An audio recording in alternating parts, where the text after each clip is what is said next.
मिलती है। इसके उत्तराधिकारी भौदत्तवर्मन 440 ई से बस्तर तथा कौशल के क्षेत्र में वाकाटकों को पराजित कर अपने साम्राज्य का विस्तार नागपुर तथा बरार तक कर लिया था। इसके पश्चात अर्थपति उत्तराधिकारी हुआ। अर्थपति के श्री वेद ताम्रपत्र से विदित होता है कि अर्थपति नलों की प्राचीन राजधानी पुष्करी से वापस आ गया था। इसी के समय वाकाटकों द्वारा पुनः शक्ति प्राप्त कर लेने पर आक्रमण कर नागपुर तथा विदर्भ का क्षेत्र नलों से न केवल वापस ले लिया गया अपितु नलों की राजधानी पुष्करी को नष्ट भ्रष्ट कर दिया गया।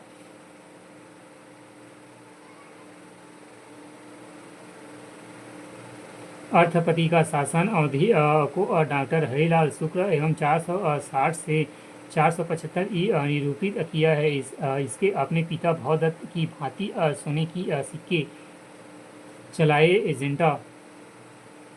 एजेंडा निधि के अर्थपति के 2 सिक्के प्राप्त हुए हैं। अर्थपति के बाद उसका अनुज स्कंद वर्मा शासक बना। इसके पोड़ागढ़ शिलालेख से ज्ञात होता है कि उसने नष्ट भ्रष्ट पुष्करी को पुनः स्थापित किया एवं स्कंद वर्मा के पश्चात नल राजाओं के विषय में प्रमाणिक जानकारी नहीं मिलती है। विलासतुंग के राजन शिलालेख से उनके पिता विरूपाक्ष एवं पितामह पृथ्वी राज के विषय में ज्ञात होता है। स्कंद वर्मा और पृथ्वीराज के मध्य के इतिहास पर अभिलेखों से कोई जानकारी नहीं मिलती है। इसके उत्तराधिकारियों से संभवतः दक्षिण कौशल के पांडुवंशीय शासकों की सत्ता समाप्त हो गई थी।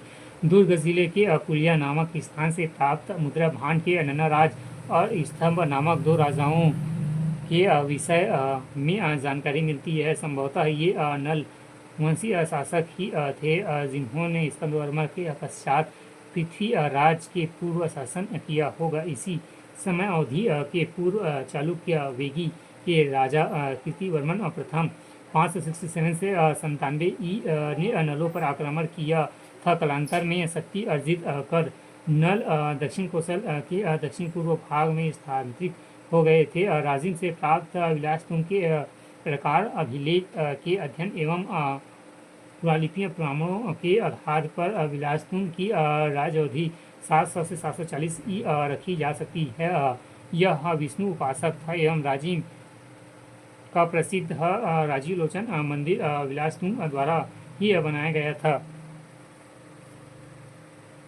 पल्लव नंदीवर्धन के उदयंतम एवं दानपत्र से विलासतुंग के पश्चात पृथ्वीराज नामक राजा के उत्तराधिकार प्राप्त करने का पता चलता है। इसके 150 वर्ष पश्चात एक अन्य नलवंशी राजा भीमसेन का पता चलता है। संभवतः वह सब था। इसका एक ताम्रपत्र प्राप्त हुआ है जिसके विश्लेषण से इसकी राज्य अवधि 900 से 925 ई मानी जा सकती है।